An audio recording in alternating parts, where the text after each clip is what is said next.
I'm probably going to be well enough to get at least 2 paragraphs in. I apologize. It's been so crazy trying to get ready for college, trying to get housework done, trying to get things done around here at the house. Just kill me now. But anyway, I'm going to go ahead and try and get 2 paragraphs in from the national best-selling author Sara Richardson, Last Dance with a Cowboy. We have had such a blast with this book, haven't we? Okay, we left off, was it page 121? Yes, it was. August stuck his hands in his pockets. So, what have you two been up to this morning? Was he nervous? We've been working hard as usual. If her grandmother noticed any awkwardness between them, she didn't let on. Which is exactly what I wanted to talk with you about. Both about. Great, her grandmother was going to be bringing up the whole date thing again. We haven't been working that hard. Since you two can't seem to make your own plans for a date, Papa and I made plans for the 4 of us. We're going on a double date next week. Her hands rose in a silent ta-da. Lila swallowed a groan. A whole evening with her grandparents? She wasn't even sure she and August would make it through when they couldn't even greet each other properly. Wow. Her voice got all breathy, but she tried to disguise the panic as excitement. A double date, huh? She snuck a peek at August's face, but couldn't read his expression. What did you have in mind? It's already planned. Nana pulled them both to the couch. They'd all sat on when this lie had started. Thankfully, her grandmother had sat between her and August. We'll drive to Denver together. We have reservations for dinner, and then we're going to see the Phantom of the Opera at the Performing Arts Center. Phantom? She did her best not to grimace. Those tickets had to cost her grandparents way too much money, and they were likely non-refundable. Yes, isn't that amazing? Nana didn't want to wait for an answer. I'm so excited. We found last-minute tickets, and it will be too late to drive all the way home after that, so we booked 2 rooms at the Brown Palace Hotel. It's our treat. August visibly stiffened. An overnight double date? Leela couldn't swallow right. Nana, we can't accept this. The Phantom of the Opera? Not to mention the Brown Palace Hotel. It's too expensive and too much. Too much time with August. Too much time being forced to pretend in front of her grandparents. Your grandfather and I have always been very careful with money. We have plenty. Her grandmother waved her hand away her very concerns. Besides, my darling, you have done too much for us over the last few months. Lila diverted her gaze to the floor. What had she done for them? She made a deal with a shark, and now force might take over their life's work. If that hadn't been enough, she lied to them about being engaged. I haven't done much.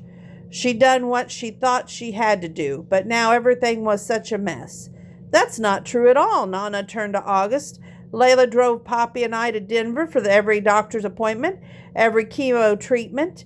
She made me tea and read to me and took over all of the housework and cleaning while I was recovering from surgery. Her grandmother's eyes teared up, all while taking such good care of the business for us.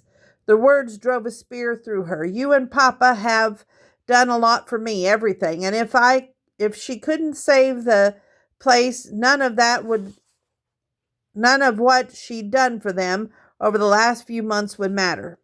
Nana turned to Leela's face to face hers. Please let us do this for you, for both of you. Nothing would make your Papa and me happier than celebrating your engagement properly. This is our gift to you. Of course we'll go, her voice squealed. Thank you for doing all of this. For the tickets, the hotel, God, the hotel. She would be stuck with August in a romantic room all night long.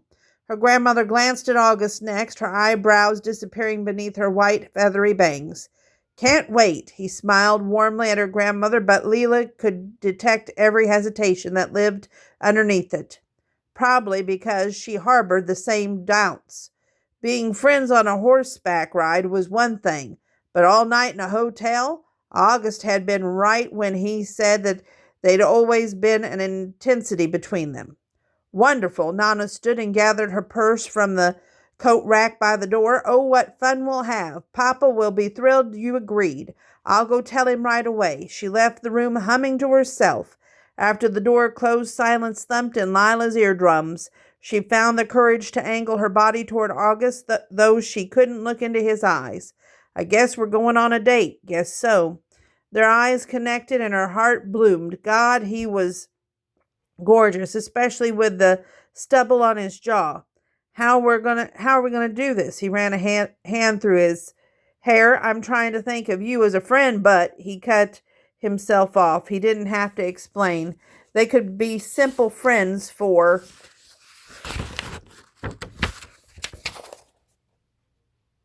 an hour here and there. Overnight would be an entirely different situation. Maybe we need to forget the labels. Her forehead got all feverish. At least for those 48 hours. She started to pace. There were dangers to this plan, of course. Potential risks, feelings, but the alternative was awkwardness. The wandering, the worry over missteps, all which would be easily noticeable by the biggest romantics in the Northern Rockies. Yes, this was what they had to do. We go to Denver with Nana and Papa and forget everything else. Forget the rules, forget the boundaries. Just have fun and enjoy the date. Enjoy the time with them. And convince them we're happy so they lay off the wedding talk a little. A frown pulled at his mouth. I don't want to confuse things. It was a little late for that. Things had been confused the moment he walked into the office and back into her life. Too late. Things were already pretty damn confused, she reminded him. A smile flickered on his lips. Yeah, you're right. But they don't have to be. She pressed a hand to her chest, trying to slow her galloping heart. We both know this is temporary. There are no expectations. We need to focus on the goal, making sure Papa and Nana get to keep their legacy in the family. She would do absolutely anything to make that happen, even if it meant she had to let August back in. We'll continue with chapter 13 later.